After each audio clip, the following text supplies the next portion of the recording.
Hello everyone, welcome back to Kirklees Guitar School. Today we're going to have a look at the main riff for Running Down a Dream by Tom Petty and the Heartbreakers. I absolutely love teaching this song because it's a great excuse to, well, not an excuse, it's a great opportunity to show that you don't have to do loads to make it a really rocking tune, and I think everybody can take something from this. So at time of recording in December 2024, this is day 6 of my Riffmas series where I'm running a competition where you can win a free lesson with me in the new year. More information about that can be found in the description, and the first link in the description you will find a link to our private Facebook group. You can go to that group and join the group, head to the files tab, and every PDF and every piece of sheet music for any lesson that I've ever done on this channel can be downloaded there for free. So I'll see you over there. Right then, so this is what we're up against.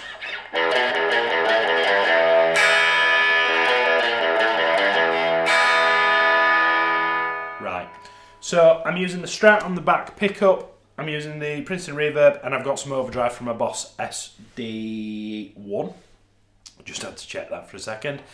I'm going to play, I've taken the overdrive off so I can explain it a little bit more, but you want just enough overdrive where it's kind of, you can still hear the clarity in the strings. We'll talk more about that later. Let's get into the riff. So it's like a descending riff on the low E string that finishes with a big open E chord, okay? So what I'm going to do, I'm picking down and up, I'm alternate picking this, and I'm going to start with my ring finger over the 7th fret of the low E string. Can you see how the 7, 6, 5, I'm using ring, middle and index fingers. Now notice how every other note is a 0, it's the open low E string.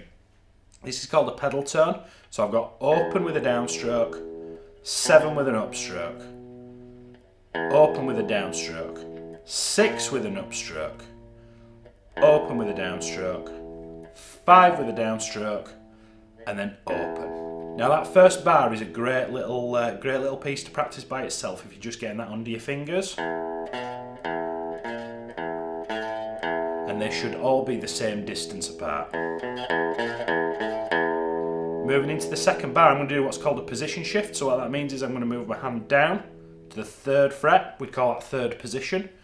With my index finger, I'm going to catch that 3rd fret with a downstroke, and then I'm going to finish with an upstroke on that low E string. You see in that gap how I moved from 5th position to 3rd position. Look at my plectrum. Down and up picking. Now, you can bend that 3 a little bit. I don't think Tom Petty's doing that. It does sound pretty cool though, it kind of has a bit of a Mike Campbell thing about it. And then what we're going to do, when we play that 3rd fret and go to the 0, in that time I'm going to be getting ready to play an E major chord. So that's index finger on the 1st fret of the G string, 2nd finger on the 2nd fret of the A string, and 3rd finger on the 3rd fret of the D string. And I'm going to catch that with an upstroke.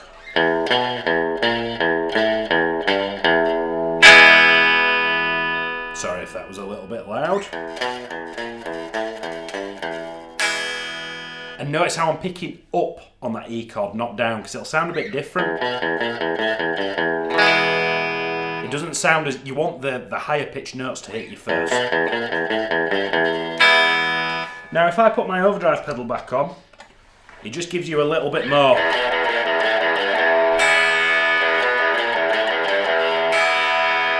And you kind of want that sound not just for the riff but for the rest of the song, because there's a lot of sustained chords.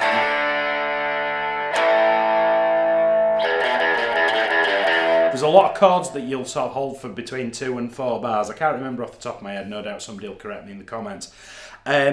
If you want me to do a breakdown on the rest of this song, please do let me know, because I could probably do it without very little effort. I've probably got it all ready to go already. So sorry I'm waffling. I will stop. So that's day 6 of Riffmas. Let me know how you're getting on in the comments.